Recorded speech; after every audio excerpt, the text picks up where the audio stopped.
സലീമേട്ടനെ കാണാൻ ഇന്ദ്രചേട്ടൻ വന്നിട്ടുണ്ടായിരുന്നു. അപ്പം സലീമേട്ടനായിട്ടുള്ള ഓർമ്മകൾ എങ്ങനെയാണ്? കുറച്ച് പടങ്ങളിൽ നിങ്ങൾ ഒരുമിച്ച് അഭിനയിച്ചിട്ടുണ്ട്. എങ്ങനെയാണ് സലീമേട്ടനെ ഓർക്കുന്നത്? സലീമിനെ ഒരു പരസ്പരം ഒരുമിച്ച് അഭിനയിച്ചു എന്നതിനധികം കഥ പറയുന്നൊരു കൂട്ടുകാരനാണ്. നമ്മൾ എപ്പോൾ കണ്ടാലും വായിച്ചിട്ടുള്ള ചില പുസ്തകങ്ങളെക്കുറിച്ച്, പത്രത്തിൽ വന്ന വാർത്തയെക്കുറിച്ച്, അല്ലാതെ ഉള്ള കാര്യങ്ങളൊക്കെ കൂടുതൽ സംസാരിക്കും. സലീം ഒരുപാട് കുഞ്ഞു കുഞ്ഞു കഥകൾ പറയും. അത് അങ്ങനെ ഒരു ബന്ധമായിരുന്നു ഞങ്ങൾ തമ്മിലുള്ളത്. എപ്പോഴും കാണുമ്പോൾ നമ്മൾ കുറേ അദ്ദേഹത്തിൻ്റെ രാഷ്ട്രീയവും കാര്യങ്ങളും ഈ സിനിമയായിട്ട് ബന്ധമില്ലാത്ത കാര്യങ്ങളിലേക്ക് സംസാരിക്കുന്ന ഒരു കൂട്ടുകാരനായിരുന്നു.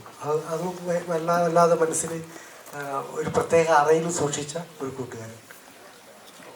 Thank you so much.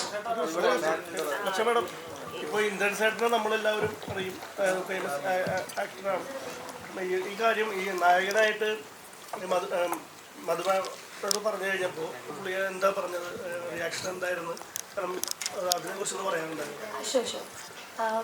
സാറിന് ആക്ച്വലി അത്രയും പരിചയമില്ലായിരുന്നു. പക്ഷേ ഞാൻ കുറച്ച് മൂവീസൊക്കെ റെഫറൻസ് ഞാൻ കൊടുത്തിട്ടുണ്ടായിരുന്നു.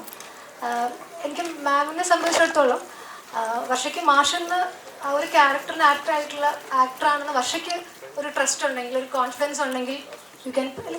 അതിനൊന്നും ഇടപെട്ടിട്ടില്ല. ആക്ച്വലി ഞാനാണെങ്കിലും എൻ്റെ ലീലയ്ക്കും മാഷിനും ആക്ടറായിട്ടുള്ള രണ്ട് ആക്ടേഴ്സിനെയാണ് ഞാൻ ചൂസ് ചെയ്യുന്നത്. അപ്പം അതുകൊണ്ട് രണ്ടുപേർക്കും എനിക്ക് അങ്ങനത്തെ ഒരു കോൺവെർസേഷൻ നമ്മുടെ ഇടയിൽ ഉണ്ടായിട്ടില്ല.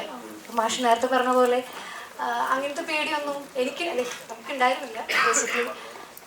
അതുകൊണ്ട് അതൊരു പ്രോബ്ലം ഉണ്ടായിരുന്നില്ല. അങ്ങനത്തെ ഒരു കോൺവെർസേഷൻ ഉണ്ടായിട്ടില്ല.